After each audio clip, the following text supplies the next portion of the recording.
Jadi begitu bijaksananya pengusaha Abah itu. Tapi meskipun ada ribuan ya yang balik belakang, ya ada yang dari Bandung atas Restu Guru Mursid putar balik, ada yang dari Majalengka, ada yang dari Tangerang, ada yang dari Banten putar, putar balik gitu ya. Nah, tetapi yang hadir di Tugu Monas itu luar biasa. Masih banyak sekali murid-murid pengusaha Abah itu yang hadir secara fisik gitu. Apalagi kata pengusaha Abah ketika itu ditegaskan lagi, ditambah dengan satu orang membawa 100 malaikat. Ya, 100 malaikat kalaupun itu dia cuma sekali sholat nisfu saban. Kalau sudah sampai berapa tahun nih? Misalkan sudah 20 tahun berarti 20 kali sholat nisfu saban. Ya kali 100, 2.000 malaikat. Satu orang bawa 2.000 malaikat. Gitu. Masya Allah. Untuk apa? Untuk agama dan negara. Itu. Kita tidak perlu gembar-gembor, tidak perlu ini pengakuan apa segala macam ya. Tapi kita kata pengesabah adalah pemadam kebakaran. Gitu. Mungkin orang dalam keadaan sedang terlelap tidur semua, tidak tahu kalau ada kafilah yang singgah di apa nama itu pusat ibu kota untuk mendoakan kejayaan agama dan negara. Alhamdulillahilladzi manakib online internasional bil khusus pemangku manakib pada malam hari ini yaitu Bapak Haji Agi Sunjaya dan Ibu Hajah Dr. Leli Resna SPKJ. Semoga dengan keberkahannya menakib ini Allah kabulkan segala hajat kita, Allah mudahkan segala urusan kita, baik urus dunia maupun urusan akhirat. Amin ya rabbal alamin. Hadirin ikhwan wal akhwat rahimakumullah.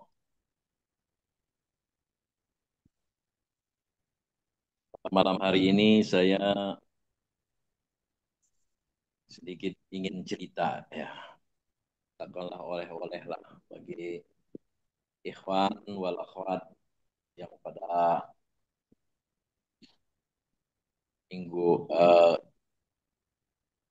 Sabtu malam atau malam minggu kemarin atau pagi minggu lebih tepatnya yang tidak bisa hadir secara fisik di Tugu Monas dalam rangka penakiban. Ya Alhamdulillah hari ini keluar atau kemarin ya hari ini keluar maklumat pengusaha yang menyatakan bahwa niatul mu'min khairu min amalihi. Itu ada di kitab pada itu syukur itu ya. Pengusaha menuliskan itu niat orang mukmin itu lebih baik daripada amalnya. Ya tuh. Dan pengusaha menyampaikan sungguh bahwa itu baru terrealisasi sekarang ketika pelaksanaan manhaj Monas bagi orang ikhwan wal akhwat yang sudah niat mau berangkat ke Monas tapi berhalangan ya, berhalangan untuk hadir dengan berbagai hal yang menjadi penghalang. Nah, itu sebenarnya kejembaran rahmaniyah ya. Itu bukti bahwa guru kita, guru agung kita, pengusaha itu tidak ada yang ditinggal, itu diajak semua. Ketika selesai melaksanakan amaliyah maghrib dan isya sampai isya di musola atau di aula Hotel Sriwijaya, Wijaya. ya, Sabtu tanggal 31 Agustus 2025 itu ketika saya bersama rombongan itu Bunda Kaya, Bu Dwi, itu saya dan istri saya mau pamitan karena kita bukan di Hotel Sriwijaya, kita di Hotel Yellow. Yellow lebih jauh dikit dari Monas. Ketika mau keluar, saya melihat pengusaha sedang di ruang tamu, sedang apa ya, santap malam gitu ya. Ketika saya mau keluar dari dalam mobil, saya melihat pengusaha tuh ngelihat begitu ya, kayak siapa tuh gitu gitu kan gitu. Jadi saya merasa merasa waduh kok walaupun tadinya sudah musafahah gitu ya, kok nggak pamit dulu nih gitu. Jadi saya turun lagi, saya ajaklah itu Bunda Haya dan istri itu. Itu silakan masuk sama Sabah. Lalu kita duduk sebentar. Tuh. Tadinya sih mau pamitan aja, tapi Sabah suruh duduk, jadi merasa nggak enak juga jadi mengganggu beliau ya beserta keluarga. Sebentar duduk. Nah, ketika duduk itu seperti biasa, kalau kita musafah pada pengusaha abah itu mesti salah satunya itu mendapatkan ilmu gitu ya. Kalau melihatnya kita ingat kepada Allah, kalau mendengarnya kita dapat ilmu, kalau melihat ibadahnya kita semakin gemar akan akhirat gitu. Nah, ketika duduk itu pengusaha menyampaikan kita adalah pemadam kebakaran, damkar. Apa ini kebakaran gitu. Itu kata Abah. Ya, saya nyimak aja ya, dengar. Nah, kalimat beliau ini mengomentari situasi terkini di ibu kota Jakarta. Ya, ketika itu kan sampai sekarang banyak perusahaan-perusahaan yang WFH, ya, kerja dari rumah. Hari ini kebanyakan yang kerja di Jakarta tidak berangkat kantor karena situasinya. Dan ini dikomentari oleh pengusaha Abah, ya terjadi unjuk rasa besar-besaran, bahkan terjadi anarkis di mana-mana, merebak kemana-mana ke daerah juga ya. Unjuk rasa ini dipicu oleh ya saya juga akan menyampaikan di sini juga ini juga menjadi suara rakyat ya. Unjuk rasa dipicu oleh perilaku dari anggota Dewan Perwakilan Rakyat. Kita tahu DPR itu produknya siapa? Partai. Oknum yang dirasakan telah menciderai rakyat, menciderai hati rakyat.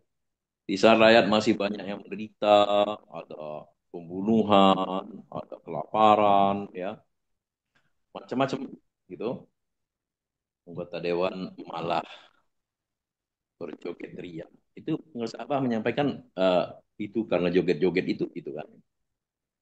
Nah, di tengah sidang istimewa DPR 16 Agustus 2025. Nah, ini menjadi hal yang dirasakan menciderai hati rakyat, apalagi perilaku tersebut di tengah isu ya uang tunjangan rumah anggota dewan 50 juta rupiah per bulan anggota DPR. Belum lagi ditambah dengan tunjangan-tunjangan lainnya. Kan banyak kan?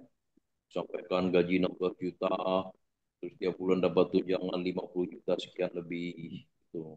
Apalagi di podcast itu kan ada kan anggota dewan yang bilang begitu. Apalagi dapat berapa berapa M itu ya setiap 5 kali ya 5 kali dalam setahun. Itu ketika dewan itu masa reses itu ya. Jadi libur katakanlah gitu, itu dibagi duit tuh. Ya. Dewan itu duit negara katanya bahasanya, duit rakyat itu dibagi. Maksudnya apa? Kalau pada saat ibu itu pulang ke dapil, dapil daerah pilihan, dari mana dia dipilih? Pulang ke situ, ketemu dengan konstituen, itu, ketemu dengan yang milih-milihnya beliau. Bukan hanya milih aja, pokoknya rakyat yang ada di dapil itu disambangi, ya, didengarkan aspirasinya apa. Nah, uang itu nanti dibagi-bagi itu. Tuh yang saya tahu ya. Jadi dikasih modal untuk mengadakan kunjungan reses gitu ya. Masa reses itu nanti di uang itu juga didistribusikan untuk kegiatan-kegiatan dalam masyarakat sambil menampung aspirasi rakyat gitu ya. Nah, alih-alih menjadi perwakilan rakyat yang menyuarakan aspirasi rakyat, Malah terkesan bagi-bagi ya, bagi-bagi kue, tambah lagi dengan joget-joget gitu sama anggota dewan. Dan cenderung menampilkan gaya hidup yang hedonis. Nah ini menjadi catatan buat kita semua, peringatan buat kita semua. Gaya hidup hedonis, ya. Hedon, gaya hidup hedon itu koleksi mobil mewah, pakai jam tangan miliaran, pakai baju jas dari Paris, gitu ya. Pokoknya berlomba-lomba sebagus-bagus mobil, sebagus-bagus rumah. Nah, padahal sejatinya sebagai perwakilan rakyat. Rakyat mana yang dia wakili? Tuh. Jadi mestinya harusnya bisa menampilkan hidup yang sederhana, meskipun meskipun kaya tapi tidak terlihat penampilan kaya, gitu ya. Nah, seperti itu. Jadi yang seperti itulah yang diharapkan oleh rakyat, kemudian aspirasi rakyat tentang apa? Tentang sulitnya pupuk, ya, tentang sulitnya pencarian ikan, tentang sulitnya apa namanya itu gagal panen, ya, kesulitan-kesulitan dalam masyarakat, UMKM perlu disupport dan lain-lain. Itu yang disuarakan gitu, ya. Jadi pernah Pak Presiden Prabowo itu dalam dalam dulu kampanyenya itu pejabat-pejabat pakai jam bagus-bagus gitu, kok nggak malu gitu kan. Nah, jadi kita ini mewakili rakyat apa gitu. Kalau rakyat rakyat Amerika gitu ya, yang sudah kaya raya sejahtera mungkin gitu ya, disesuaikan. Kita ini mewakili rakyat yang notabene rakyatnya masih banyak miskin kata Prabowo juga. Nah, itu ya.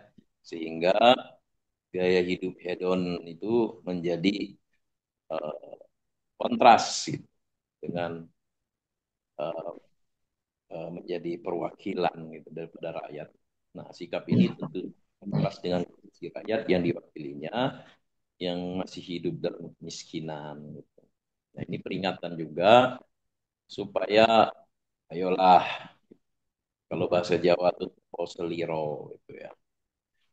Terus nyadar kita di mana. Nah, ini butuh ini kesadaran ini kan butuh butuh kudu ditalkin semua itu ya. Talkin zikir dulu.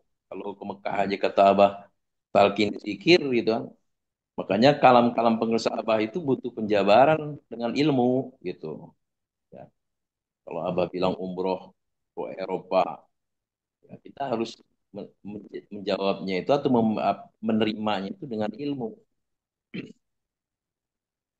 Jika umroh itu kan artinya juga datang atau mendatangi. Datang kemana saja, secara harfiah, secara bahasa gitu ya. Tapi secara hakikatnya melaksanakan itu ibadah. Ibadah untuk siapa? Untuk Allah gitu.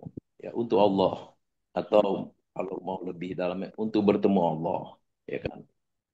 Nah, ketika kita sudah selalu bersama dengan Allah, dimanapun, kapanpun, kemanapun, umroh gitu. Nah itu, makanya jangankan ke Eropa, ke Tugu Monos umroh, berangkat ke barat umroh, ke timur umroh, ke selatan umroh, ke utara umroh. Nah itu. Kemudian kalau pengusaha menyampaikan bahwa manusia binatang, tuh, umrohnya ke Mekah. Itu juga harus dijawab dengan ilmu, harus diterima dengan ilmu gitu. Kita ini ya kita ini meyakini bahwa secara syariat itu wajib kita umroh ke Mekah itu. Wajib kita melaksanakan ibadah haji ke Mekah itu. Itu wajib. Dan kita melaksanakan itu. Sahabat aja udah bolak-balik berapa kali haji, berapa kali. Ya, haji haji kalau nggak salah sekali ya. Umroh berulang-ulang kali ke sahabat. Begitu juga ikhwan-ikhwan juga udah kaya itu berapa kali umroh ya. Kalau nggak salah haji 3 kali ya Pak. Gitu ya. Nah, jadi kita juga melaksanakan itu bukan berarti kita tidak melaksanakan itu. Tapi yang seperti itu harus diterima dengan ilmu. Ya. Walaqad zara'na li jahannama katsiran minal jinni wal ins lahum qulubun la yafqahuna biha wa lahum a'yunun la yubsiruna biha wa lahum azanun la yasma'una biha ulaika kal an'ami bal hum adall ulaika humul ghafilun. Jadi ketika manusia tidak menggunakan matanya untuk melihat tanda kebesaran Allah, tidak menggunakan telinganya untuk mendengar tanda-tanda kebesaran Allah, ya, ya, atau dengan mudahnya terjemahannya begini, menggunakan matanya untuk melihat Allah, ya, menggunakan telinganya untuk mendengar Allah, dan tidak menggunakan hatinya untuk Allah, memahami Allah, untuk marifat kepada Allah, maka orang itu seperti binatang, binatang ternak dan lebih sesat lagi. Siapa mereka? Ulaika humul ghafilun, orang yang lalai. Ya, matanya lalai, telinganya lalai, hatinya lalai. Itu seperti binatang. Jadi kalau tidak ditalkin dulu, maka itu hati itu menjadi lalai. Gitu. Makanya pengesabah eh, menekankan sebelum berangkat haji ke Mekah, sebelum umroh ke Mekah, talkin dulu. Itu penjelasannya ya. Hadirin ikhwan wal akhwat rahimakumullah. Nah, alih-alih lagi nih, wakil rakyat, oknum itu tidak semua. Saya berapa kali keluar masuk pengadilan gitu ya, baik di Pengadilan Negeri Tangerang maupun Pengadilan Negeri Jakarta Timur itu. Ketika masuk sudut-sudut pengadilan tuh kasak kusuk ya, tampilan orang-orang yang pokoknya ya begitulah di dunia pengadilan ya. Seakan-akan di situ tempat yang tidak tempatnya orang-orang yang ya katakanlah yang hirup pikuk ya gitu ya, transaksi ya, transaksi perkara gitu kan. Tetapi ketika saya masuk ke musola di situ eh, karena sidangnya ditunda ketika itu, ya saya sholat duha dulu.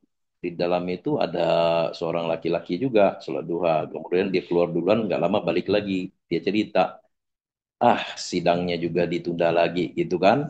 Terus dia cerita, cerita kalau dia sesungguhnya sudah bosen nih kerja seperti ini gitu kan. Ternyata dia ketua LBH Jakarta. Jadi pengalaman apa pelajaran yang dapat saya ambil di situ, di tempat-tempat yang mungkin kita anggap kotor pasti masih ada orang yang baik gitu ya. Begitu juga di lembaga Dewan Perwakilan Rakyat yang terhormat, tidak semuanya gitu ya. Ya, bisa juga memang orang baik tapi khilaf, bisa juga namanya juga manusia ya. Nah, merespon itu malah para anggota dewan ini yang oknum ini ya kita tahu bersama asal-asalan ya. Jawabnya asal-asalan gitu ya. Dengan sudah rakyat yang sudah merasa terlukai gitu perasaannya gitu kan. Kemudian jawabnya asal-asalan, malah cenderung nantangin atau apa namanya balik eh, mungkin juga nada-nada yang kurang pas gitu ya. Makanya JK itu Yusuf Kala itu mengingatkan para pejabat ini ya berkatanya asal-asalan dan melukai hati rakyat gitu. Ya jadi terjadilah seperti itu kan. Tambah lagi akhirnya ada demo yang tadinya baik-baik saja menjadi anarkis ya. Ya, ada yang dibakar, ya merebak kemana-mana, ya dikepung, ada yang dirusak gitu. Nah itulah kalau people power itu ya, jadi kekuatan rakyat. Jadi kita semua para pejabat khususnya di pemangku kepentingan di negara ini mesti selalu sadar gitu, ya sadar bahwa kita itu eh, kekuasaan itu sesungguhnya ada di tangan rakyat gitu, secara hakikatnya gitu ya. Nah hadirin ikhwan wal akhwat rahimakumullah, banyak pemicunya gitu ya. Sampai ada rakyat merepresentasikan rakyat itu driver ojol gitu kan. Ada yang tertabrak kemudian meninggal dunia gitu kan. Itu menjadi semakin menyulut gitu ya.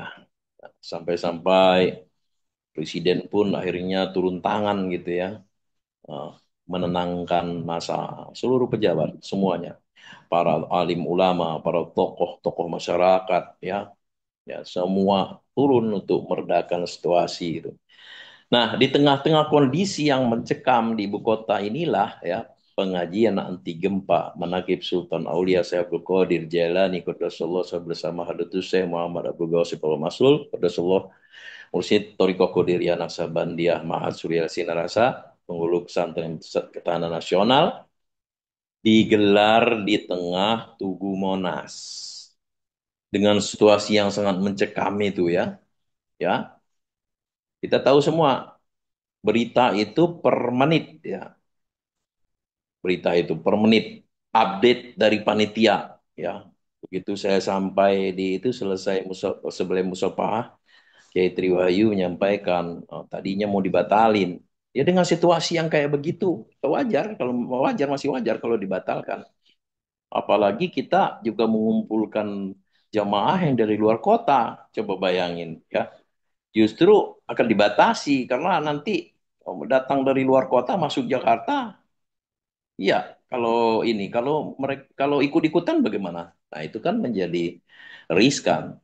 Tapi alhamdulillah dengan karomah pengusaha Abah, guru agung kita tetap dilaksanakan. Tetapi info yang pertama saya terima jam 6 pagi harus sudah selesai. Gitu. Kemudian muncul apa namanya tuh rondon acara sampai jam 7 yang disebar itu ya. Saya berangkat tengah malam itu jalan kaki ke Monas ya, alhamdulillah itu ya, ketemu aparat-aparat disapa dengan baik gitu ya.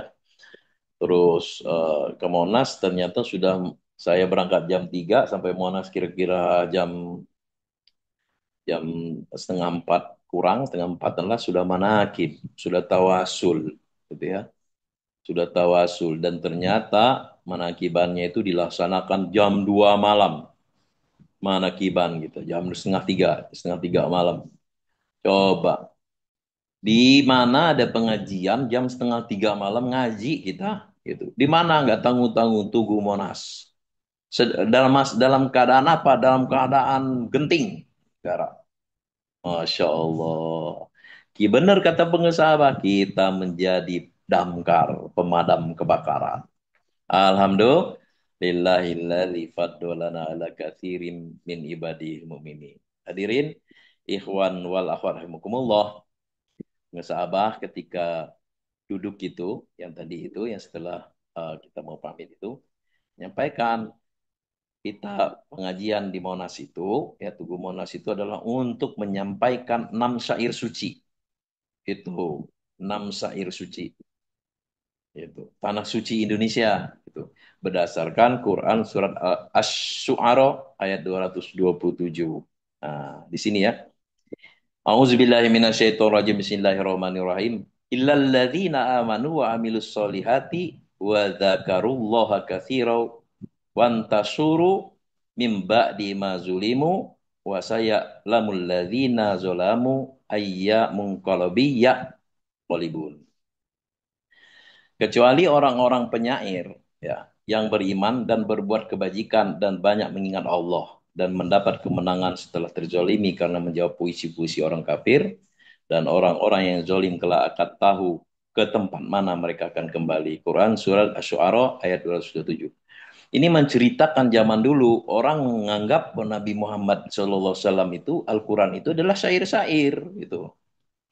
Gitu ditegaskan oleh Allah, mereka itu akan celaka penyair-penyair itu kecuali penyair-penyair yang beriman. Nah, makanya Abah tuh bikin lagu tuh ya, bikin lagu wajib untuk bangsa Indonesia tuh ya, yang berbuat kebajikan dan banyak mengingat Allah gitu. Nah, itu tuh menyampaikan itu ya. Jadi eh, syair-syair itu kalau boleh ditafsirkan tafsir kekinian gitu ya bagi kita Ikhwan Thariqah Qadiriyah Naksabandiyah gitu ya. Di sini bukan artinya nyanyi-nyanyian, celoteh-celotehan, ungkapan-ungkapan dari siapa yang kata pengesah Abah itu. Negara akan semakin semraut kalau banyak partai itu. Nah, dijawab oleh pengusaha Abah, bikin lagu persatuan, bikin lagu wajib untuk bangsa Indonesia. Tuh. Yang kedua, hadirin ikhwan wal rahimakumullah, kita pengajian itu untuk menegaskan lagi tentang bendera merah putih, ya, yang sekarang sudah kita ambil tuh, sudah kita letakkan di tempat yang paling mulia dalam badan kita, yaitu kepala. Tuh, kata pengusaha Abah. Dan peci merah putih ini adalah uh, harta simpanan Rasulullah Sallallahu Alaihi Wasallam. Tuh. Bahkan kata pengesabah, 2000 tahun sebelum diciptakannya Adam, merah putih, warna merah putih ini sudah ada. Pecah kata kata pengesabah kepala kalau mau mikirkan ya. Gitu.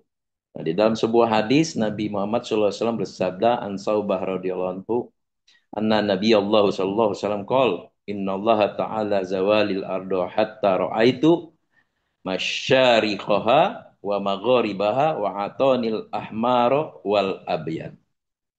Gitu. Artinya diriwayatkan dari Sauban, Rasulullah SAW bersabda, sesungguhnya Allah mengumpulkan bumi untukku sehingga aku melihat kejayaan Islam di timur dan barat, dan sesungguhnya kekuasaan umatku akan mencapai apa yang telah ditampakkan untukku. Aku diberi dua harta simpanan, ya, merah dan putih. Kalau pengesahabah itu lapatnya pau titu gitu ya. Bahwa al-ahmar wal abyad. Ya.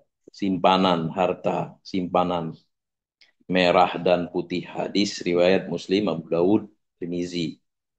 Nah, kalam beliau merah putih sudah ada 2000 tahun sebelum Nabi Adam diciptakan, itu berdasarkan hadis ya. Hadis kursi bahwa Nabi Muhammad, maka kalau kita berdoa itu ala walu ala khiru gitu ya.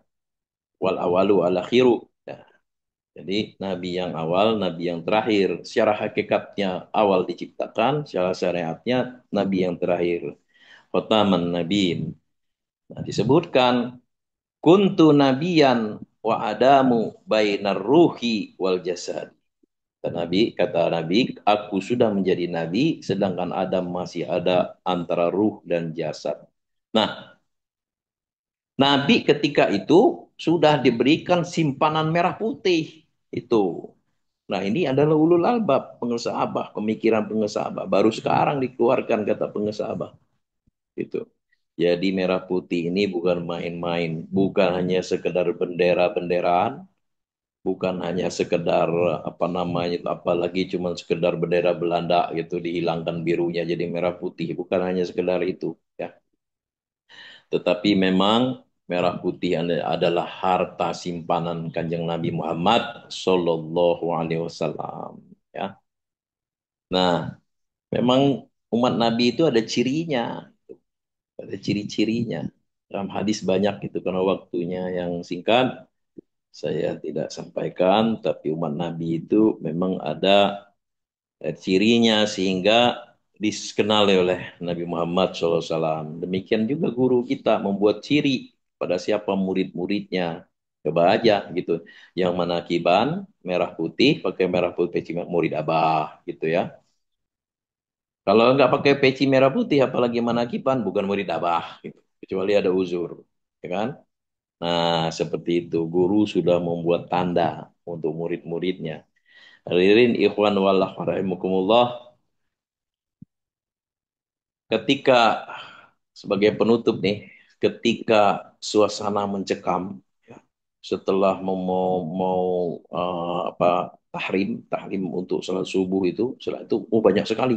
Saya di belakang Abah itu informasi-informasi Kiai Amin itu membisikkan kepada Abah itu banyak sekali informasi-informasinya. Terus diinformasikan, pertama diinformasikan bahwa keadaan aman, polsek polsek apa daerah ya di situ lupa saya, kawasan itu menyatakan aman gitu. Kemudian Kiai Amin berdiri lagi atas permintaan Pemprov DKI Jakarta agar supaya selesai sholat subuh musyafahah semua ikhwan menuju kendaraannya masing-masing dan dikawal oleh polisi keluar dari Jakarta. Nggak boleh keliaran kemana-mana, tapi masuk bis masing-masing lalu dikawal keluar Jakarta. Uh, itu kan situasi seperti seperti mencekam ya situasinya. Sampai berita-berita begitu ya. Nah, seperti ada apa ya? Akan ada huru-hara penyerangan atau padahal kita saya dari sekitar 3-4 kilo jalan kaki itu aman, aman tentram ya. Aparat juga banyak di mana-mana. Di dalam Monas itu komplek, komplek pintu masuknya itu dijaga tentara yang kemah di situ. Ya kita ada di dalam, aman tentram gitu. Tapi saya berpikir ketika itu ini belum apa-apa. Ketika hari kiamat huru hara yang saat itu memfitnah di mana-mana, yang sangat mencekam, nggak bisa dibayangkan ya dengan kata-kata itu ya. Ya, di situ disebutkan bahwa manusia akan dikumpulkan bersama dengan pemimpin-pemimpinnya. Alhamdulillah kita sudah bersama dengan pengesabah gitu. Lebih mencekam lagi nanti ketika hari kiamat. Itu mah belum apa-apa gitu. Makanya saya sejak awal ya alhamdulillah saya bilang biasa saja. Ketika Bunda menyampaikan nanti keluar tol ini sampai Bunda nanti Hotaman Makiban pokoknya ke AMG akan dipagarin gitu. Saya jawab sama beliau, saya biasa saja gitu. Gitu. Ya yakin dengan apa namanya itu apa negara ini kan. Negara ini adalah kuat. Negara ini adalah negara yang kuat gitu. Nah, hadirin ikhwan wal rahimakumullah. Jadi ya tadinya saya berpikir ya, kenapa kita mesti takut gitu ya? Mungkin nggak takut gitu ya, masa ikhwan takut ya, tapi banyak balik belakang gitu ya. Tidak menyalahkan, memang juga direstui oleh pengusaha Abah gitu ya, tidak menyalahkan. Lebih ditekankan lagi oleh pengusaha dikeluarkan maklumat ya, niatul mukmin khairu min amali gitu. Jadi begitu bijaksananya pengusaha Abah itu. Tapi meskipun ada ribuan ya yang balik belakang, ya ada yang dari Bandung atas Persetu Guru Mursid putar balik, ada yang dari Majalengka, ada yang dari Tangerang, ada yang dari Banten putar, putar balik gitu ya. Nah, tetapi yang hadir di Tugu Monas itu luar biasa. Masih banyak sekali murid-murid pengusaha Abah itu yang hadir secara fisik gitu. Apalagi kata pengasabah ketika itu ditegaskan lagi ditambah dengan satu orang membawa 100 malaikat. Ya, 100 malaikat kalaupun itu dia cuma sekali sholat nisfu saban. Kalau sudah sampai berapa tahun nih? Misalkan sudah 20 tahun berarti 20 kali sholat nisfu saban. Ya kali 100, 2.000 malaikat. Satu orang bawa 2.000 malaikat. Gitu. Masya Allah. Untuk apa? Untuk agama dan negara. Itu. Kita tidak perlu gembar-gembor, tidak perlu ini pengakuan apa segala macam ya. Tapi kita kata pengesabah adalah pemadam kebakaran gitu. Mungkin orang dalam keadaan sedang terlelap tidur semua, tidak tahu kalau ada kafilah yang singgah di apa namanya itu pusat ibu kota untuk mendoakan kejayaan agama dan negara. Alhamdulillahilladzi faddalana ala katsirin min ibadihil mu'minin. Demikian yang dapat saya sampaikan. Terima kasih atas perhatiannya. Anda dan Allah wa iyyakum ajmain. Assalamualaikum warahmatullahi wabarakatuh.